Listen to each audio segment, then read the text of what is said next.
gears. What the hell is wrong with you? What the hell is wrong with you? Hey, good evening, everybody. Welcome to another episode of Ryno's Rants. It's a Monday. We're hitting the absolute dead time of the NFL schedule. We have about a month off until training camp starts. But we'll got a couple of things to hit. We'll kind of fill it in on and see where the show takes us, I guess. We're going to go from there. Starting off with a report that came out about the middle of last week, something like that. Bleacher Report put out a budding stars for 2023, and they kind of did. I don't think they did every position, but they did like 10, 12 positions, something like that. And the one player that they picked for nose tackle, hey, Reggie, good evening. The one player that they picked for nose tackle to have a breakout season, it is none other than Vikings nose tackle Tonga. Tonga, for the most part, kind of came out of nowhere last year. He'd been a bit player up until, out of a couple of practice squads, undrafted this back and forth. And Vikings picked him up, and he started delivering and made enough inroads to get significant playing time later on in the season. Now, going into the 2023 season, he is, at least right now, penciled in as the starter at nose tackle, which I think is a good idea, especially compared to how we had it set up at the beginning of the year last year. Tonga is more of that true nose tackle, and we kind of get a little bit more of a space eater up there in the middle, and let the little bit smaller guys play out at 5-tech and defensive end and whatnot. Certainly has impressive size. Yes, he does. GMAC. He's, that's one thing we've been missing. I know Lance and I have talked about this. I don't know how many times, over the last couple of years when we're talking about the Vikings defensive line. That's one of the big things that we have been missing. Other than, basically since Linval Joseph in his prime, is having that big space eater up at nose tackle that's going to help plug the holes, slow down the run game.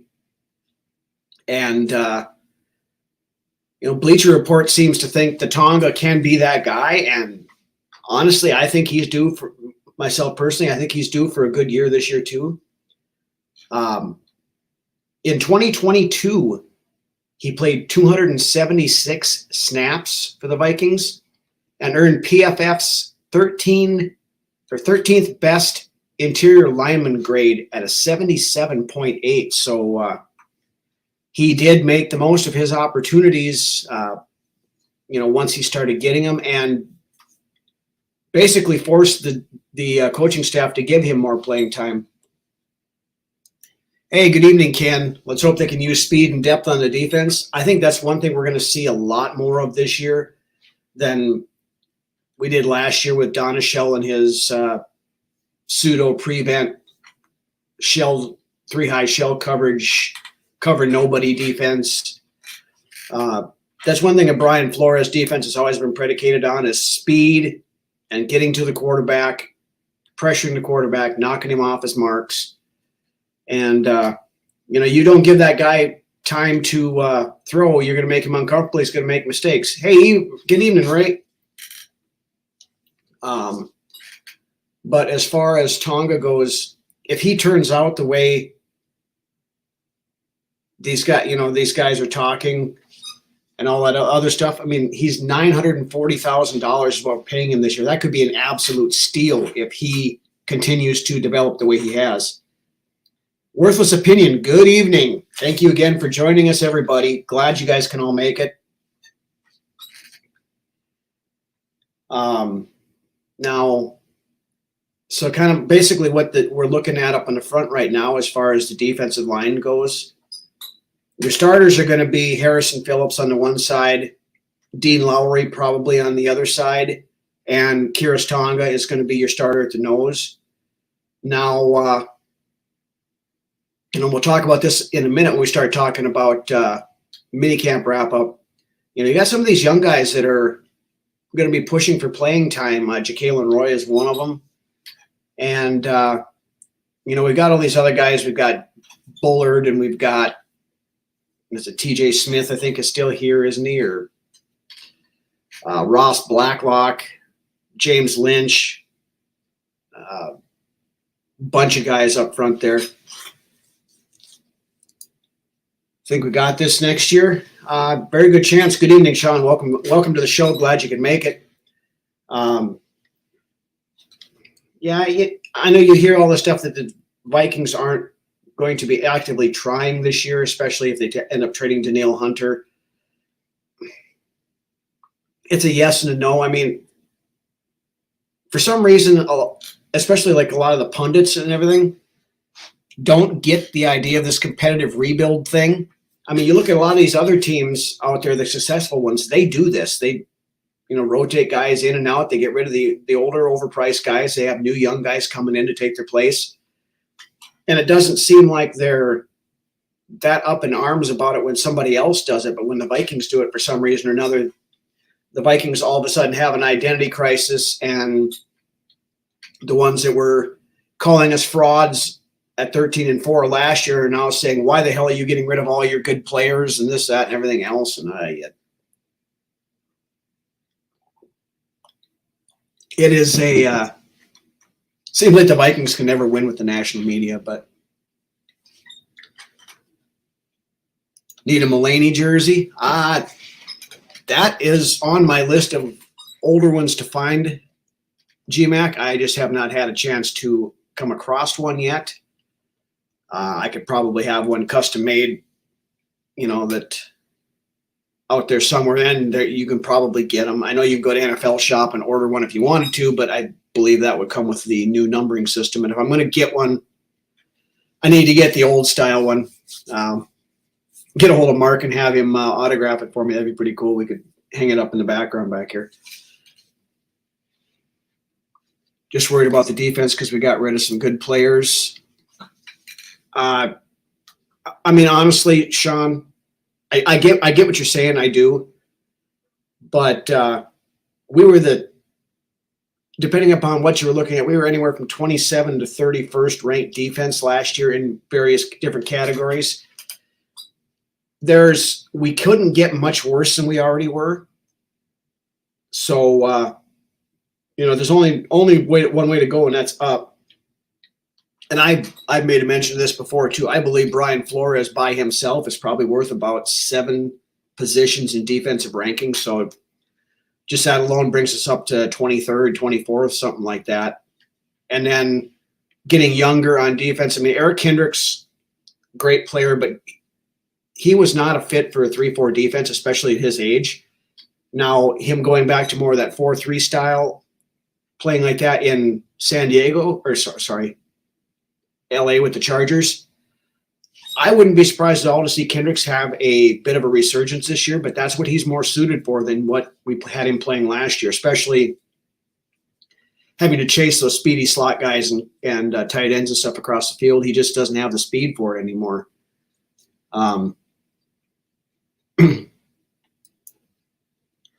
Ken Hunter, I would trade him. He does this every 3 years. Has he reported yet? He did not report to mandatory minicamp. Held out for the 2 days that was going on. And by all accounts, it does not plan on showing up until he gets a new deal. Now, Kwesi's getting a little hard to read on this one because we still aren't quite sure all of his tendencies. I know Flores has made it no secret that he wants to have Hunter on this defense, and for good reason. But, if he's holding fast that he's going to need 25 plus a year, then that's going to be putting it right out of the, I think, going to price himself out of what we can afford to do, and then a trade becomes more likely. if you can get him for that 22-ish range, I think the Vikings probably try to make a deal work, another 2 to 3 year extension.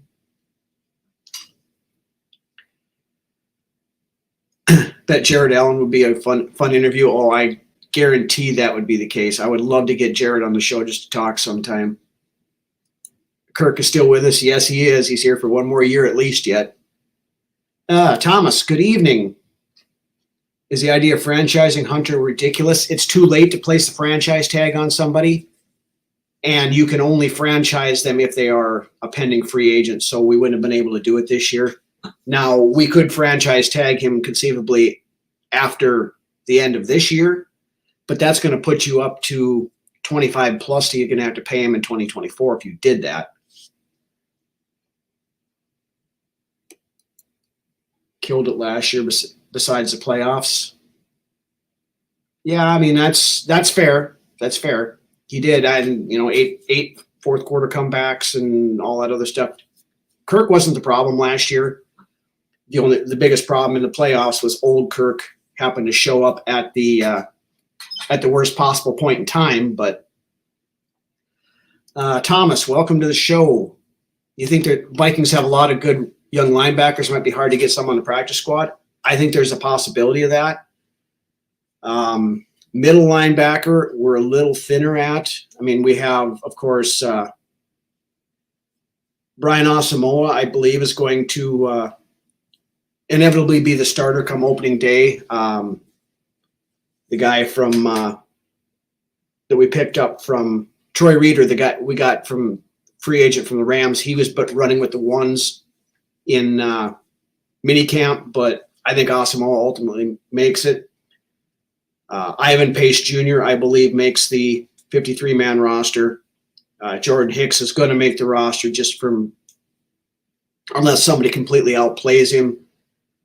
Just from a veteran leadership standpoint, I think he still makes it even with that. You've got James Lynch. You've got a couple other guys in the middle there that have yet to really prove something. So middle linebacker, I think, is probably still our area of most concern on the defense right now. Compare Pittsburgh's D from last year and ours. Imagine what Flores could get out of our guys. Yeah. Now the one thing, if we get rid of Danielle Hunter, there goes your TJ Watt type player that Pittsburgh had, although Watt was out for quite a bit last year too.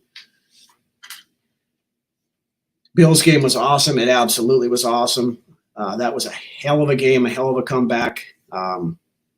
Good game all the way along, of course, and then having that play that Jefferson made, and then Kendricks, for his faults last year, getting that fumble recovery at the goal line for the touchdown was huge on that.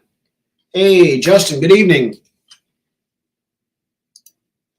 Mad about the playoffs. Birthday is on March. I turned 16 this year, got a Justin Jefferson jersey, so I'm very excited. Well, belated happy birthday, Sean. As you can see, I've got the Justin Jefferson jersey hanging in the back there too. So he's going to be a Viking for quite a long time, and he's going to be here, and he's going to be a very good player for a long time. Interesting little note I saw on Twitter here the other day. Justin Jefferson only needs 235 yards to have more receiving yards than any Chicago Bears wide receiver in history. So kind of an interesting tidbit, and he just turned 24 years old last week. So Jefferson still realistically may not have hit his prime yet. One thing that they said in mandatory camp when Jefferson showed up, I think it was KJ Osborne, said it looks like Jefferson went through a growth spurt since the offseason. It looked like he picked up another couple of inches, so looks like he's like 6'4" now. You give Justin Jefferson a little more height with what he was doing, oh boy. But with all that, that's a good way to roll into our next segment, and that's kind of the mandatory minicamp wrap-up. Some of the highlights from the 2-day practices. Hat tip to Will Regetz over at Sports Illustrated. He's the one. He put out a very good recap. He's at at practices, have everything that the media is allowed to see, and he always does a very good job documenting this stuff. So using him as the reference on here, and hat tip again to him. Of course, as we mentioned, Justin Jefferson showed up for day one of camp. The deal though was that he said wasn't there. He had a bunch of commitments and things that he couldn't make it to OTAs. I mean, he's saying the right things. It likely was the contract stuff that he's working on, but I'm not too concerned with it. He didn't seem too concerned with it. He was there, had a hell of a one-handed catch during the, I believe it was the first day of practices. Can't wait to see what Addison can do. I feel the same way. Skull for life. Good evening. They've been a little careful with Addison. He tweaked something at the end of rookie minicamp, and he hasn't done a whole lot as far as stuff through the OTAs and mandatory camp this week. Kevin O'Connell says he will be ready for training camp. They're just being cautious with him, so that's probably a good thing. Other off the field type stuff, of course, Jefferson was there. Daniil Hunter, of course, as we mentioned earlier, was not. No word, anything on any movement one way or the other, whether it's I don't think the Vikings really want to trade him, and if they unless they get absolutely blown away by a trade offer, or it becomes evident that there is the two sides are too far apart to come to a consensus on a contract. I don't think Hunter's traded. I really don't. Watch Addison at USC, gives up a lot and gets pushed around a lot. I mean, some of that's going to come with, when he gets to the NFL and gets on that weight training programs and stuff like that. He gets himself a little tougher. I think he'll be fine. I mean, he won the Biletnikoff Award in 2021. I mean, that says something. And he did it with Kenny Pickett at Pitt, and then he also had a pretty solid season with Caleb Williams at USC last year. So I'm not concerned with him. I think the kid is going to be good. Glad that Rodgers isn't on the Packers anymore. You and me both, Sean. I'm so sick and tired of listening to Aaron Rodgers every single day. Of course, now they have Jordan Love, who has not apparently mastered the art of trash talk yet. He made some comment about Happy Father's Day to all the Bears fans. Came out on Sunday that, and of course, the internet wasted no time in making memes out of that. The Bears fans are loving it because basically Jordan Love is saying that the Bears are his daddy already. So, but that's a thing for Packers Uncensored, not for Vikings Uncensored. So we won't worry about that right now. Another off the field stuff.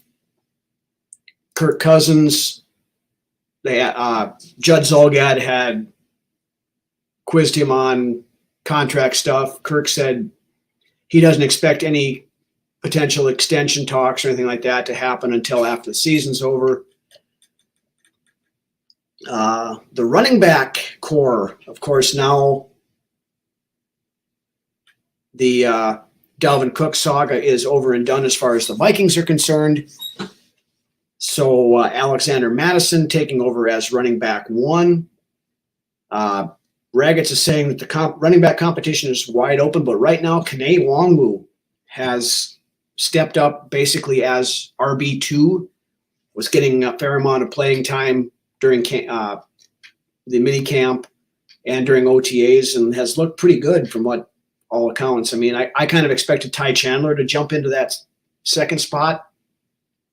Not to say that he won't once training camp rolls around, but to see Kene Nwangwu developing to a point where he's making a push for that is only a good thing. I mean, you get that kid's speed out there, you get him out in space, and he's got that home run ability, as we've seen with kick returns that, we lost with the moving on of Dalvin Cook. Lions can make the playoffs this year, to be honest. I fully believe them to – they're going to be our toughest competition in the NFC North, and I do fully believe that they will make the playoffs as a wild card. I think we're still going to win the division, but the Lions will make it in as a wild card. I think they're going to be good enough to do that. Then a little bit of on the defensive side of things. Lewis Seen right now is still running with the twos as they work him back in from that horrific leg injury he had. Bynum and Metellus have been doing most of the rotating in with Harrison Smith. But I don't read too much into this with Lewis Seen.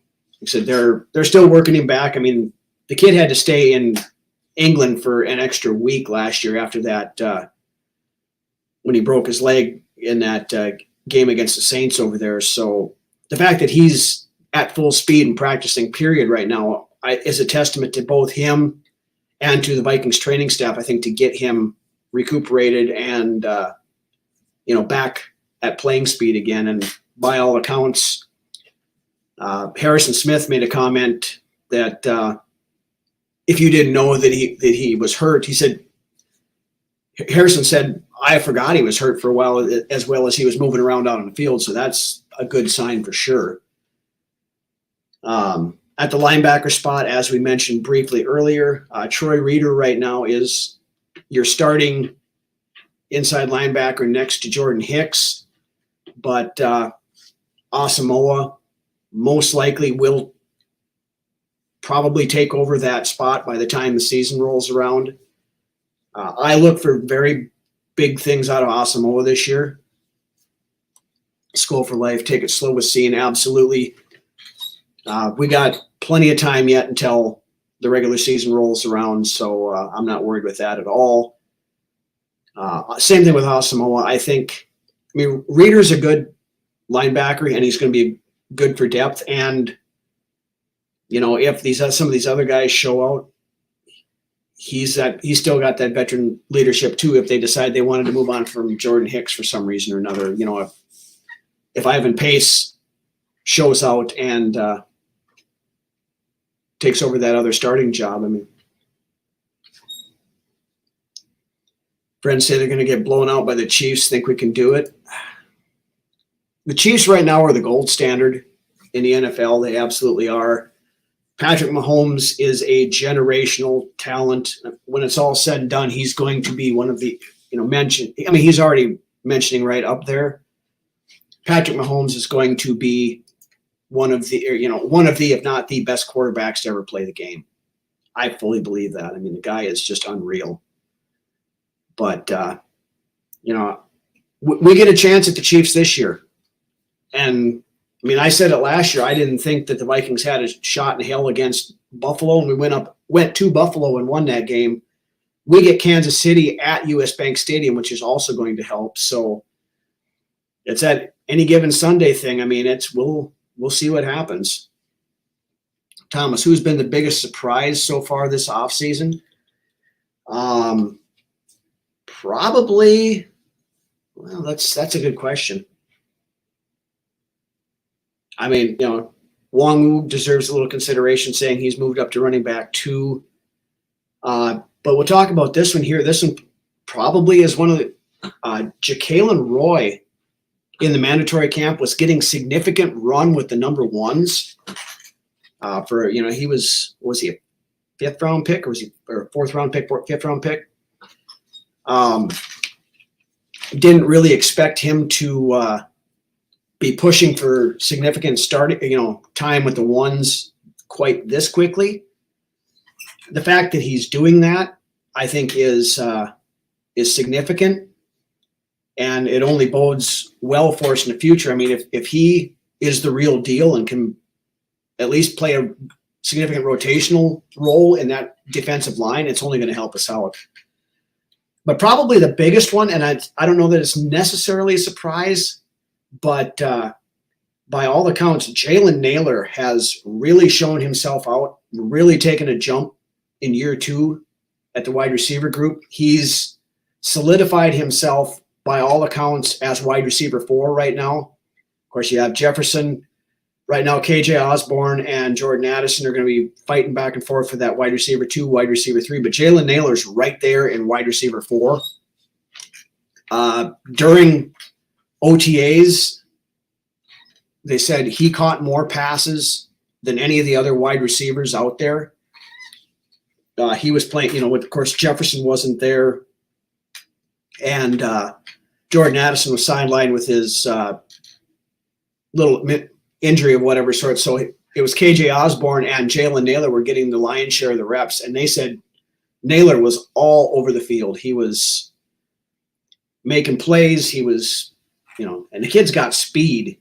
So that's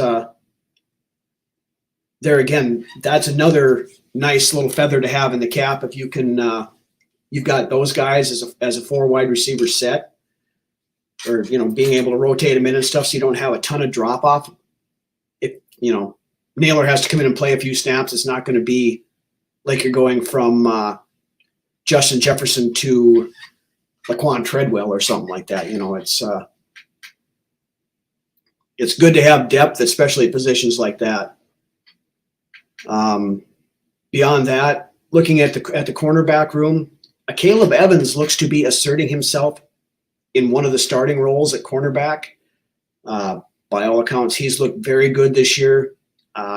He said in the offseason that he did a lot of work and training and learning how to hit players, so that was, they figure a lot of the problem with why he had those 3 concussions last year that ended up getting him shut down for the year is because of the way he was coming in to make tackles.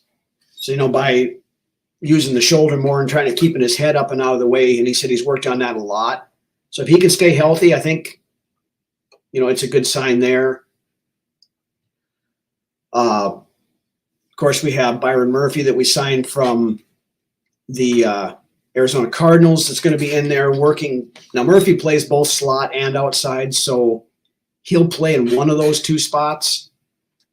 Then the third starter, Josh Metellus, also Skull for Life. Yes, Metellus, the team really likes Metellus. They like his leadership. He's a hell of a special teams player. But they're saying that he's impressing enough to where he's going to be pushing for playing time at safety as well. So, rotating in with Harrison Smith or Cam Bynum or Lewis Cine, all 4 of those guys are going to be getting playing time, I think. The other cornerback spot right now, Andrew Booth Jr. is penciled in as the other starter, but from the way it sounds, he's got a fight on his hands for that position. 3rd round cornerback Mekhi Blackman they said he's played very well and he's pushing Booth pretty hard in that competition. I made the assertion, I know, a month or so ago, that I think by mid-season, Blackman is probably a starter. It could end up being before that if he keeps showing out like they said he has been. Now, a lot of this stuff, we have to remember also that a lot of these guys can look good just wearing a helmet and shorts. When you put the pads on, you start hitting, when you start actually, getting the contact and stuff going in there and that kind of stuff, it does make a difference on some of this. So we kind of have to take everything that we hear right now with a grain of salt until training camp actually starts. I think those 2 joint practice sessions that we have this year are going to, I think they're going to be big, because it seems like you get a lot more out of those nowadays than you even do out of the preseason games. So we'll kind of see what happens with that. But other notes, of course, we talked about Jalen Naylor, talked about Jacqueline Roy. Free agent signing tight end Josh Oliver. They've been using him, moving him around a lot in the formations, not just as a blocker, as he has been known through the early part of his career to this point.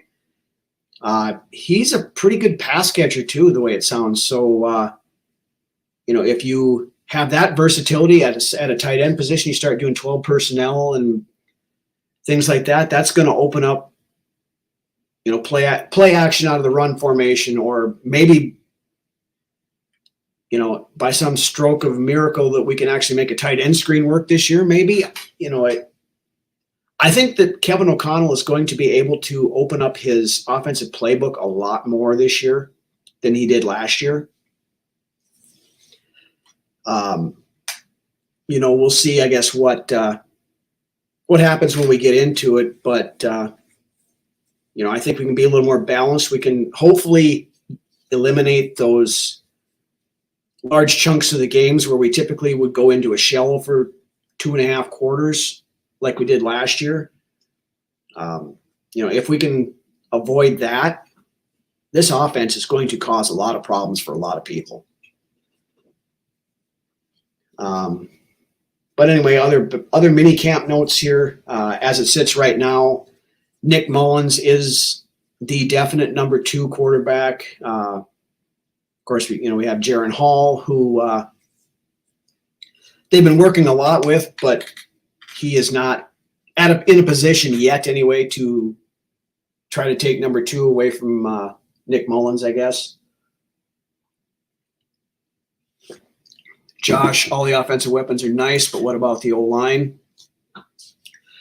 That middle of the O-line, to me, is still a concern. Will Bradbury play like he did up until the point he got hurt last year, again this year, or will he revert back to Bradbury? Does that back injury that he had, does that cause problems for him? There's a lot of questions there. Ed Ingram, I think, is going to be better this year. He was starting to show improvement at the end of the season last year. Got a lot better, actually. He was bad the first half of the season, but the last 3-4 games of the year, he was getting better. I've been a Vikings fan since I was 2. Get made fun of because I live in Indiana, so it's been hard. It's the life of a Vikings fan, Sean. I'm 48 years old, and I get shit for being a Vikings fan forever too. So welcome to the club, brother. Back to the offensive line stuff. I'm still of the camp that would be interested in bringing in a Dalton Reisner, who's still out there in free agency. Have him compete. He's more of a left guard than right. I don't think he's played right. So, if he was to beat, you take those 3 guys, you take Ezra Cleveland, you take Dalton Reisner, and you take Ed Ingram, and have get the best 2 of those 3 guys out on the field. If Ingram is the 3rd of the 3, you move Cleveland back over to right guard, where he played 2 years ago and played pretty well. If it's Ed Ingram and Reisner, then you've got that. Cleveland, of course, is coming into this is the final year of his contract, so I expect him to play with a little extra urgency this year since he's playing for a deal. Now, I've heard that he still has eyes on being a tackle in this league and may want tackle-type money when it comes to that point. Now, he really doesn't have a whole lot to stand on since he has not played tackle in the NFL. He's been strictly a guard with the Vikings ever since he got here, but I guess we'll see on that too. That's a whole season out yet, but we've got right now the 5th most. We have the 5th most cap space of anybody in the NFL currently, so we do have money to go. Yeah, and a lot of it depends on what we do with Danielle Hunter. Are we going to do a TJ Hawkinson deal yet? Davy Chains, Skoll to you as well. Welcome. Green Bay gets 4 wins. It wouldn't surprise me at all, Ken. I think they're about it. I kind of pegged them as like a 6-win team, maybe 7 is their ceiling. It's the same thing with Chicago. Everybody's anointing Justin Fields as the next great quarterback in the NFL, and he's done nothing to show it yet. I think the Bears and the Packers are going to be fighting for the cellar. They're both going to be in that 6 to 7 win range, and that's about it, I think. Detroit is going to be our main competition, and it's going to be tough. I don't think we're going to walk away with the division this year. Detroit is going to be good. But until Detroit proves that they're otherwise, they still are Detroit. But Chicago is quarterback purgatory, Davey. Yes, it is. And Justin Fields is a hell of a running back. Can he be a quarterback as well? That still remains to be seen. Lions are the Lions. Ken, the Lions are going to lion. That's just the way things are. I mean, it's kind of always been that way and probably will be. I mean, Dan Campbell for being a meathead, I still like what he's doing in Detroit. He still makes some very puzzling decisions sometimes, but he's got Detroit headed in the right direction anyway. The Kitty Cats, yep, the Motor City Kitties.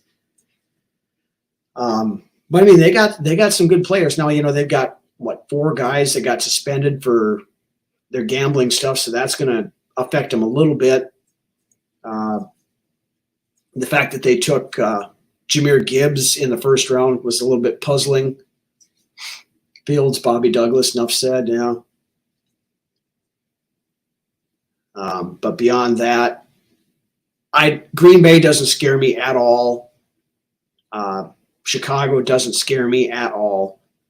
The Lions concern me to a point. So it's still our division to lose this year. Are we going to go 13-4 again this year? I don't think we will. I think 10 or 11 wins is definitely doable. Especially, I mean, we've got a tough schedule. We play all 4 of the teams that, were the Final Four last year. Lions will always be the Lions till they prove differently. That's exactly the point I was trying to make. Skull for life. But, with our schedule the way it is, the only potential cold game that we might have is against the Bengals.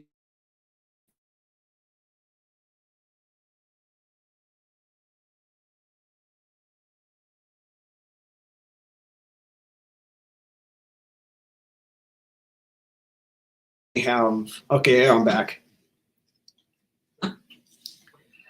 Ken would extend Kirk and let Hall learn behind him. I don't want to turn this into another Kirk Cousins discussion, but I think the Vikings are going to be looking for their quarterback of the future early in the draft next year. Jaron Hall, if he can develop into a starting quarterback at some point in time, great. I mean, I still don't think we put all our eggs in that basket that he's going to be that guy. You have him develop, and if he develops behind whoever else you get, at the very least, he's a quality backup and potentially a trade piece to get, draft compensation down the road. It's kind of a win-win. If he pans out, great. If he doesn't, he's a 5th-round pick. It's not going to end the world. But last time the Lions won anything, Bobby Lane was their quarterback. Hey, Tampa Bay won the NFC Central Division more recently than the Lions did.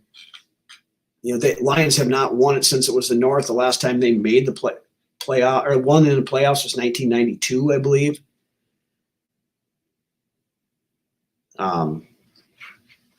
It's the Lions are what they are. I mean, you got their curse up there that they keep talking about. Yeah, I know you're not a huge Kirk fan either, Ken, but Hall's going to be too good. I hope you're right on that. I do. But like I said, I'm not, unless he really shows out in training camp and stuff like that, I'm not going to be ready to put my eggs in that basket. We still have to have a contingency plan. With Kirk, okay, Kirk is going to be 35 here now. At some point in time in the not too distant future, he's going to start that decline. I mean, he's getting to that age. Most people don't even know who Bobby Lane is. I'm sure that's true for especially the younger fans or people who don't follow teams other than the Vikings. Yeah, Bobby Lane, who watched every game he played. I've watched. I started watching a lot more stuff on him after we drafted him. I didn't, truth be told and be honest, I didn't look at him much before the draft because I didn't figure that we would be going after him at that point in time. But once he, of course, we drafted him, I started doing a little homework on him, and the kid's. I mean, he's got good leadership qualities. He can make all the throws. He doesn't have a cannon for an arm, but his arm is strong enough to make, all the requisite throws.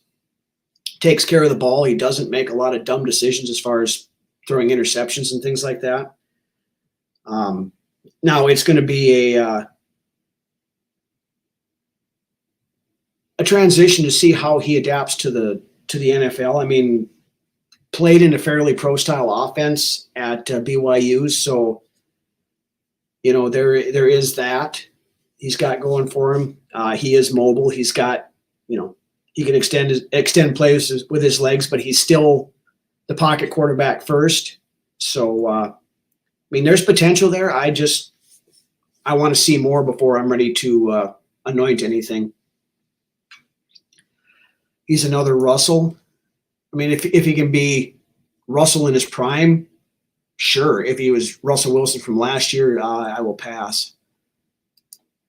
Wasn't for Kirk, wanted Bo Mitchell when he became available. Now you have Kirk just right out his time here. Davey, I think that's what's going to happen unless, they have absolutely no idea what they're going to do at the end of the year. Or if we win a Super Bowl and Kirk balls out and throws for 5,000 yards and 40 touchdowns this year, which honestly is not out of the realm of possibility. He could still do that. But, the biggest thing is how much longer can Kirk play at the level that he plays at? I don't know. Can he play till he's 36, 37? If so, you could maybe do that for a couple more years. But late to the party, Dave. Better late than never. Thank you for joining anyway. You got so many shows going on over there, Dave. I'm just glad you can join whenever you can. So, but yeah, it's going to be interesting. Like I said, we're hitting this dead time here for the next couple weeks. Kirk has to relax. It's a head game for him. Honestly, I truly believe, Ken, that is Kirk's biggest fatal flaw is that sometimes he gets inside of his own head and starts overthinking this stuff, starts being too concerned with, making a mistake. But, when he doesn't do that, we've seen it, in multiple games. I mean, Kirk O'Chains comes out and the guy can be that guy that we need him to be if he can just stay out of his own way inside of his head. I mean, there are times like that check down to TJ Hawkinson in the playoff game, got inside his own head there. Threw it down because throwing it deep, we're going to throw an interception or get sacked or something. At that point in time, nobody was going to fault him if he chucked it deep to Justin Jefferson and it got broken up in coverage, or if somebody picked it off down there. He'd have gotten a lot less shit for that than he did for that check down to Hawkinson. Now, granted, we've had the Kirkistani Civil War going on here since he's been here, and one side or the other would have come up with something to bitch about him, but it is what it is. He panics too much. Is some of that. There's been a lot of times where he'll sit back there and just hold the ball too long, which is where some of these sacks are coming from. When he could just step up into the pocket or, slide one way or the other and be able to make a play downfield someplace. But, it's at this point in time in his career, Kirk is what he is. I mean, by and large, he had a hell of a season last year. So, like our buddy Justin says, Kirk Cousins was not the problem last year, but he also was not the solution. So we're just going to see what we got with him this year. Feel like we keep losing. We're going to lose Jefferson, not to worry anybody. Just think what I think is scared is going to happen. Sean, Justin Jefferson's not going to go anyplace. Justin Jefferson's going to re-sign, and he's going to be a Viking for many years to come. He's going to set the new bar for wide receiver money. I fully expect that to happen. And it would take something drastic for him to not be here. So I wouldn't be too concerned about that. But Don't care for his in-game play. He has that problem sometimes, Ken. Got to move those feet, Ray. Absolutely. That's the biggest thing. He stands back there like a statue, like our guest last Friday, Mark Mulaney, when we asked him about who he liked going against when he played. He said he liked those quarterbacks that stood back there like they were standing in concrete, that didn't move around much because they were easy for the defenders to go after. And that's a lot of Kirk's problem. Kirk can move if he just has to, and sometimes, stop overthinking that stuff and just check his reads. If you're not there, then, move outside the pocket, move around, bootleg it out, take off running if you have to. I mean, he's done it a few times, so we know he can do it. It's just getting, like Ken said, getting out of his own head. Justin Jefferson is a once-in-a-lifetime player. I believe that as well. I think by the time it's all said and done, Justin Jefferson will be talked about as one of the greats of all time, up in that Jerry Rice, Randy Moss, Chris Carter, the same breath as all those guys. I mean, he's not that far off now, honestly. I mean, yes, the NFL is more geared toward passing now than it was for even when Moss and those guys played, but it's the kid's special. There's no doubt about that. And I thank Philadelphia every time I think about it for drafting Jalen Reagor and giving us Justin Jefferson. But, and I think, like I said, Jefferson's going to be here for a long time. They'll get him signed to another 4-year deal or something like that. That, like we mentioned, he's got another year, like 23 and 24, both on his rookie deal yet, if they don't do anything with that. But the longer you wait, the more expensive it's going to get too. So there's that. But anyway, guys, we've been going for almost 50 minutes here. Again, I want to thank everybody for joining. Jefferson gets his contract. You think the Vikings sign KJ after him? We'll hit that. We'll hit that. That's a very good question, Thomas. I think, KJ this year, I think is going to have a good year. He's in a contract year. Plus, if you have Addison and Jefferson taking the heat off, KJ is going to be open a lot. I don't know that the Vikings will be able to re-sign KJ Osborne next year. But as we talked about earlier in the show, Jalen Naylor, I believe, is sitting there and would be ready to move into that wide receiver 3 position if we can't re-sign Osborne. So I'm not too worried about it if we can't. I like KJ Osborne. I mean, he's, I was down on him after his rookie year, but he's proven me wrong since then. And I give him all the credit in the world for developing and making that jump. And I believe, if he plays himself into a more significant role someplace else at a higher contract, I wish him nothing but the best, as long as he doesn't go to a division rival. But, I expect him to have a good year this year. I expect all of our top 3 wide receivers for sure. We could easily have 3,000-yard wide receivers. And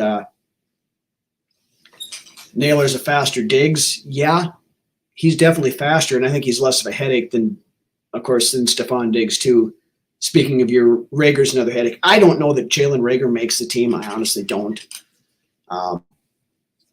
There's some guaranteed money there for this year, but this is the last year of his deal as well. And I don't think that he's a lock to make the team by any stretch of imagination. Davey has a question here. We'll hit this one too. Would you be okay with several down years if it allows us to get higher draft picks, top 15, instead of trading for those higher picks, or keep drafting between 23 to 32? It all depends on what you do with those draft picks, Davey. Now, if we end up with 1 or 2 bad years to get a generational franchise quarterback, then it's worth it. But the only thing is, the Wilfs don't want to have down years. We all know that. The team, of course, doesn't want to have down years. there's, we're kind of stuck in that perpetually average type territory. We're never terrible enough to be drafting in the top 5 or 6, but yet we never can get over that hump and win the Super Bowl.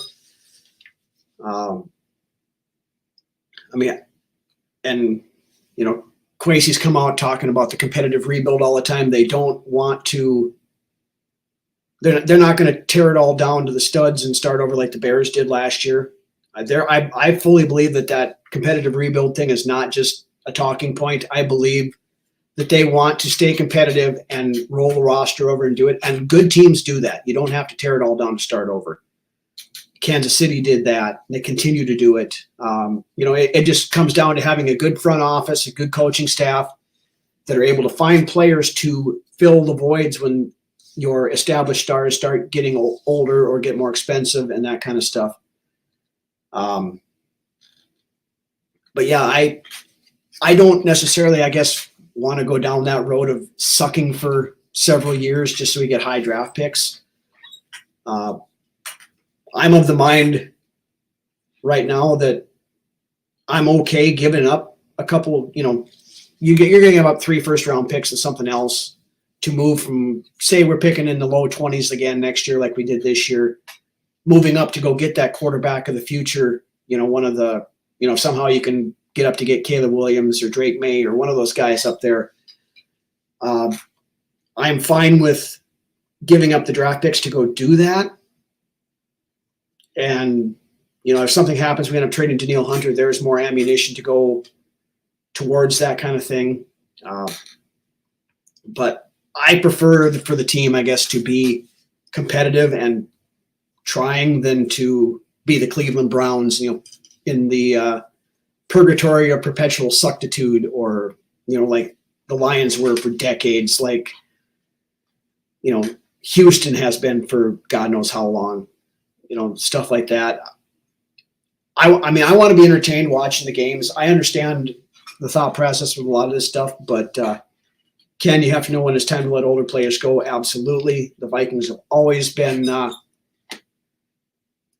team that it seems like they keep a player a year too long instead of getting rid of them a year early and getting something for them. But I'm still excited. I'm excited for this year. I'm interested to see what Flores does with his defense. Like I said, by all accounts so far, they're not holding anything back in practices and camp. So I think that bodes well. I'm excited to see what these young guys that are coming in are going to be able to do. I have real high hopes for Asamoah. Caleb Evans, I think he's going to show some potential. I want to see Ivan Pace and Andre Carter. I think both of those kids make the roster as undrafted free agents and contribute significantly this year. Of course, Jordan Addison, I think, he's going to step in and at least between him and KJ, they're going to more than make up for Adam Thielen. And I'm interested to see how the running back stable is going to go now when it's going to be more of a running back by committee approach and rotating guys in instead of just having that one lead back that we've had basically since 2007, with Adrian Peterson and then Dalvin Cook.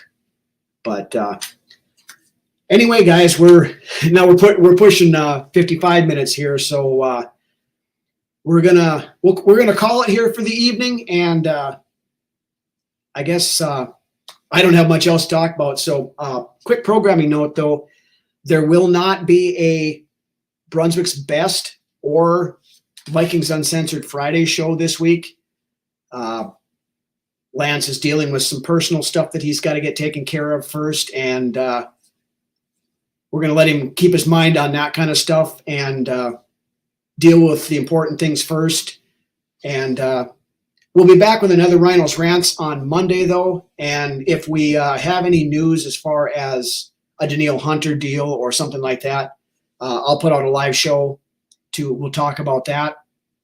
But beyond that, again, thank you everybody watching. Ken, Sean, Davey, Ray, Justin, all the regulars that are here. Trying to be here for every live. Sean, thank you. Appreciate that. If you guys have not done so, go to our YouTube channel, hit that subscribe button and then the little bell. You'll always notice that. If we sometimes we do stuff that's just on the YouTube page and not live through Facebook. So if you sign up over there, it helps us out with the metrics. Plus, you get additional notifications. Again, want to give a big shout out to our Filipino fan club over there. Nonoy, Bibi, Jen, Wilma, the whole crew working down at the assessor's office, apparently in Guimaras in the Philippines. They listen to our show every Monday. Shout out, hey guys. Best wishes to Lance. Great show. Thanks, Ryno. Thanks, Worthless Opinion. Thank you guys for coming. Skull for life. Everybody else, thank you again. With that, we will see you next Monday with we'll see what the news brings, but we're going to have something to talk about. So we'll see you guys then. You guys have a good week.